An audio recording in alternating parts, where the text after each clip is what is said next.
Good morning, Hank. It's Tuesday. So to understand the unfolding catastrophe in Ukraine, I think it's really important to have some historical and political context. First, a quick snapshot of Ukraine. It is the second largest country in Europe by area, and at least as of 3 weeks ago, it was home to over 40 million people. The national languages are Ukrainian, which is the first language of about 2/3 of Ukrainians, and also Russian, which is the first language of about 30% of Ukrainians. Russian is most commonly spoken in the east and the south of the country, but gentle reminder that language is not nationality. Ukrainian history and cultural identity stretches back a very long time, but its history as a nation-state really begins, like a lot of countries, in World War I. Beginning in 1917, Ukraine was for a time an independent nation called the Ukrainian People's Republic, which had this flag and is seen as the forerunner of modern Ukraine, which has this flag. But like the borders and even the existence of this new country were always contested. From 1917 to 1921, there was a war between the Ukrainian People's Republic and the Bolsheviks, who were just coming to power in Russia. And in January of 1919, just after the end of World War I, the Bolsheviks invaded Ukraine in full force and eventually defeated the Ukrainian People's Republic. Among other factions, wars are complicated,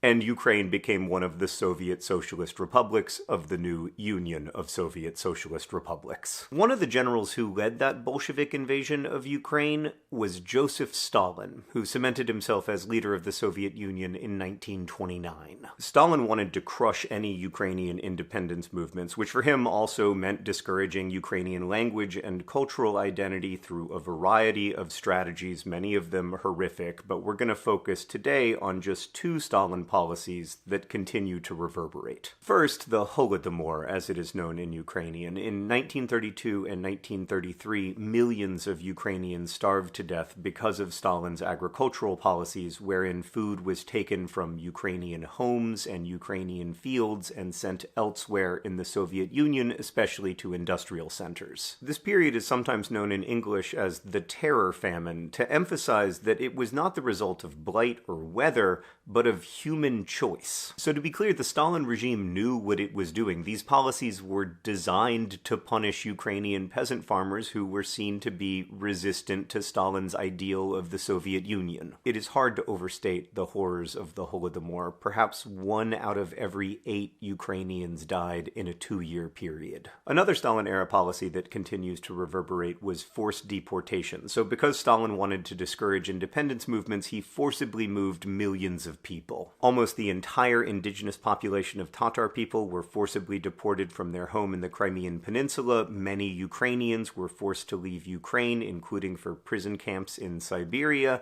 and many Russian people were moved against their will to various areas of the Soviet Union as well, including Ukraine. This had a significant, lasting effect on the ethnic, cultural, and linguistic makeup of a huge swath of Eurasia, from Lithuania to Kazakhstan. And it's worth noting that many Ukrainians today feel there are parallels between that Stalin-era policy and what the Putin regime is doing in Ukraine right now. So Putin has repeatedly attacked these humanitarian corridors people are trying to set up to allow safe passage of civilians from besieged cities into Western Ukraine or other countries in Europe, but Putin has said, I will guarantee your safety if you come to Russia, basically saying you can't stay safely in Ukraine and you can't go west, but you can come to Russia, which feels to a lot of people fairly close to forced movement. Okay, let's move ahead to 1991, when the Soviet Union is breaking up. Ukraine holds a referendum to vote on whether to become an independent nation, and 92% of people vote for independence. In every region of Ukraine, a majority of people vote for independence. And as a result, for the last 30 years, Ukraine has been a globally recognized independent nation. Now, it has not always gone great, as I explored in my previous video about Ukraine, but also independence is complicated in a global world, especially when the name of your country literally means borderlands, as Ukraine does. Partly due to cultural and historical connections, like millions of Ukrainian people have family in Russia, and partly because of economic necessity, Ukraine has had to maintain somewhat close ties with Russia while also trying to remain, a country. Economically, Ukraine has been in a complicated relationship with Russia for the same reason the rest of Europe has been, which is that Russia has a lot of oil and natural gas. Like, fossil fuels amounted to about 60% of Russia's exports in 2019. That figure is similar to, like, Iran or the UAE. And Ukraine has been very reliant on imports of Russian energy sources, not least because at times those imports have been heavily subsidized by Russia to try to curry favor and influence in Ukraine. But here's where we arrive at the crux of the matter. For a country like Ukraine, it is really difficult to have a good relationship with Russia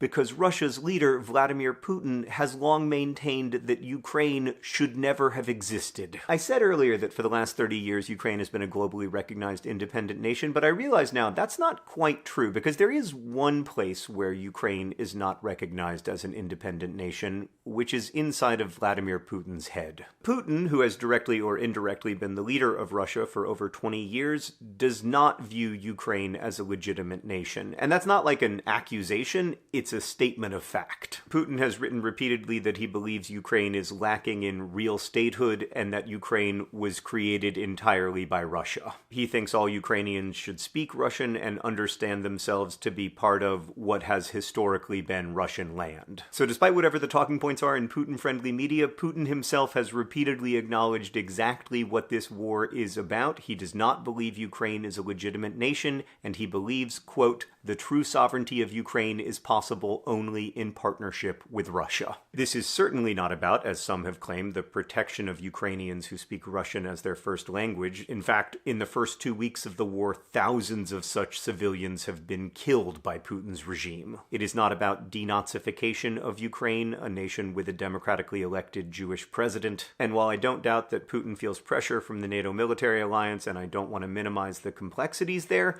I simply don't think it makes Russia more safe to have Russian soldiers closer to NATO missiles. Again, this is primarily about what Putin has said it is about. He believes that when the borders of Ukraine were drawn, Russia was robbed. And he is seeking to rectify that perceived injustice through violence, including the mass killing of civilians and the destruction of infrastructure that serves them. I mean, just before the invasion, Putin addressed Ukraine by saying, "Whether you like it or not, take it, my darling," which was widely recognized to be a quote from a song about sexually assaulting a corpse. Vladimir Putin told the world what he was going to do, and now he is doing it. I made a video about Ukraine 8 years ago that ended, "The arc of history is long. Let's hope it bends toward peace."